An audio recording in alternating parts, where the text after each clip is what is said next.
Algunas pinceladas antes de empezar con la lectura de el apéndice del libro Travesuras de la Mente. El doctor William Sadler fue un psiquiatra muy reconocido en su tiempo, que escribió libros que hasta ahora son consultados por diversos especialistas en las ciencias de la mente y el comportamiento, tanto en la psiquiatría como en la psicología, principalmente en los Estados Unidos de América. Y una de las distintas actividades que él desarrolló fue la de desenmascarar fraudes.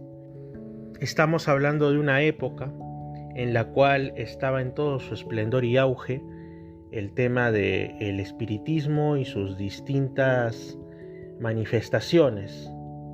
Por supuesto, la mayoría eran charlatanes, eran personas que buscaban vivir y lucrar de ello, pero incluso el doctor Sadler, que cada vez se volvía más escéptico conforme iba desenmascarando muchos de estos casos fraudulentos, aceptó en el apéndice de uno de sus más grandes libros, Travesuras de la Mente, que habían dos casos que él no pudo explicar satisfactoriamente. Uno de ellos se refiere al sujeto durmiente, a quien conocemos, quienes hemos leído, quienes creemos y confiamos en la revelación de Urantia, en el libro de Urantia, como aquel personaje anónimo con quien inició, o por lo menos es lo que se sabe que fue capital en el primer contacto entre el Dr. William Sadler y lo que posteriormente serían los reveladores y las personalidades no humanas que darían origen a la revelación, a la materialización de los escritos de Urantia, del libro de Urantia. Ahora sí, hecha esta precisión, pasemos a la lectura del apéndice del libro Travesuras de la Mente del Dr. William Sadler. Una nota del editor. Lo siguiente fue escrito por el Dr. William Samuel Sadler en 1929 como apéndice a su libro Travesuras de la Mente. Se conoce que el Dr. Sadler estaba íntimamente envuelto con el proceso que resultó en la publicación del libro de Urantia.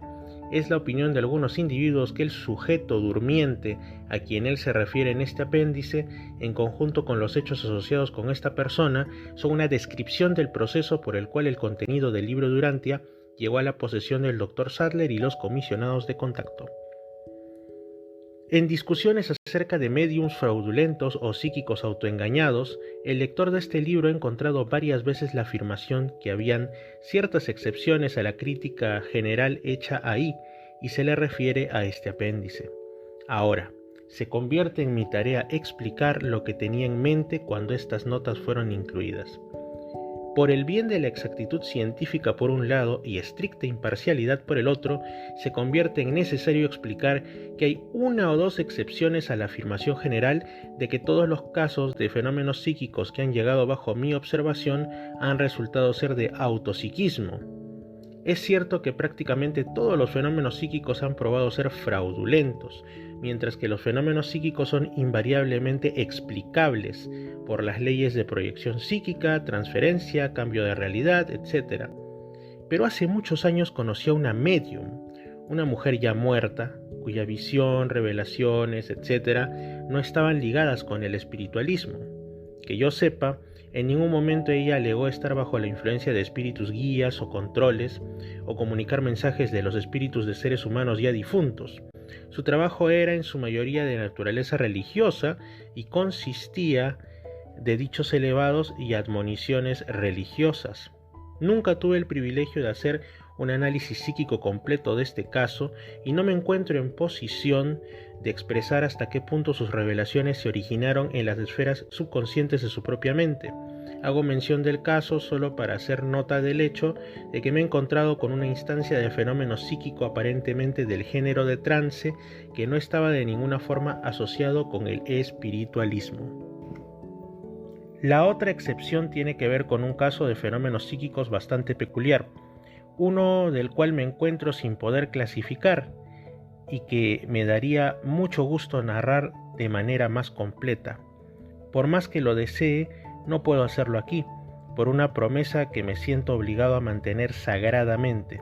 En otras palabras, he prometido no publicar este caso durante la vida del individuo, A causa de sus características interesantes, espero algún día obtener modificación de esta promesa y poder reportar este caso de manera más extensa. Hice contacto con este durante el verano de 1911 y lo he tenido bajo observación más o menos desde entonces, habiendo estado presente en probablemente 250 sesiones nocturnas, muchas de las cuales fueron atendidas por un estenógrafo quien tomó notas extensas. Un estudio completo de este caso me ha convencido de que no es uno de trance ordinario. Mientras el dormir parece normal, es muy profundo, y hasta ahora no hemos podido despertar al sujeto mientras se encuentra en este estado. Pero el cuerpo nunca está rígido y el comportamiento del corazón nunca modifica, aunque la respiración es interferida de manera marcada. Este hombre está completamente inconsciente, totalmente ajeno a lo que ocurre, a menos que se le cuente posteriormente, nunca sabiendo que ha sido una clase de cámara de compensación para el ir y venir de presuntas personalidades extraplanetarias. De hecho, su actitud es más o menos indiferente a todo lo ocurrido y demuestra una sorprendente falta de interés en estos asuntos mientras ocurren de cuando en cuando. En ninguna forma son estas visitaciones nocturnas como las sesiones asociadas con el espiritualismo. En ningún momento durante el periodo de observación de 18 años ha habido comunicación de alguna fuente que diga ser el espíritu de algún ser humano difunto. Las comunicaciones han sido escritas, a las cuales tuvimos la oportunidad de escuchar habladas. Son hechas por un gran número de presuntos seres que alegan venir de otros planetas para visitar este mundo, para detenerse aquí de visita como estudiantes con propósito de estudio y observación mientras están en camino de un universo a otro o de un planeta a otro. Estas comunicaciones surgen más en presuntos seres espirituales quienes pretenden haber sido asignados a este planeta para cumplir con funciones de variadas índoles. 18 años de estudio e investigación cuidadosa han fracasado en revelar el origen psíquico de estos mensajes. Yo me encuentro en este momento justo donde estaba cuando comencé. Psicoanálisis, hipnotismo, comparación intensiva, todos fallan en demostrar que los mensajes de este individuo tienen origen en su propia mente. Mucho del material obtenido a través de ese sujeto es muy contrario a sus hábitos o pensamientos, a la manera en la que ha sido educado y a su completa filosofía. De hecho, mucho de lo que hemos obtenido, hemos fallado en encontrarle algo en su naturaleza en existencia. Su contenido filosófico es muy nuevo y no hemos podido encontrar de dónde gran cantidad de éste haya encontrado una expresión humana. Tanto como me gustaría reportar detalles de este caso, no estoy en posición para hacerlo en el presente. Solo puedo decir que he encontrado en estos años de observación que toda la información compartida a través de esta fuente ha demostrado ser consistente consigo misma. Mientras hay una diferencia considerable en la calidad de las comunicaciones, esto es razonablemente explicado por una diferencia en el estado de desarrollo y orden de las personalidades, llevando a cabo las comunicaciones. Su filosofía es consistente, es esencialmente cristiana y en su totalidad completamente armoniosa con los hechos y verdades científicas conocidas en esta edad. De hecho, el caso es tan raro y extraordinario que se establece a sí mismo, de inmediato, según el extenso de mi experiencia, en una clase aparte, una que hasta ahora ha resistido todos mis esfuerzos en probar que se origine en autopsiquismo. Nuestras investigaciones continúan y, según he intimado, espero asegurar permiso en el futuro cercano para reportar de manera más completa los fenómenos en conexión con este caso tan interesante. Fin del apéndice.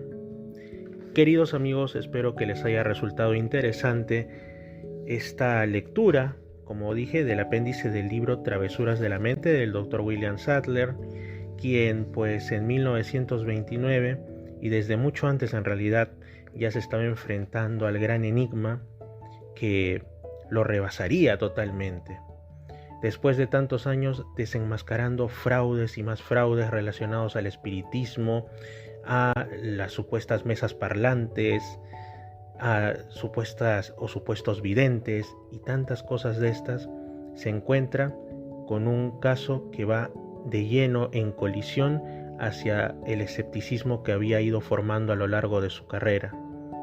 Posteriormente, el Dr. William Sadler se entregaría de lleno a la revelación de Urantia, a su publicación varios años después, y sería un convencido de que definitivamente se había encontrado con una auténtica manifestación proveniente de instancias extrahumanas.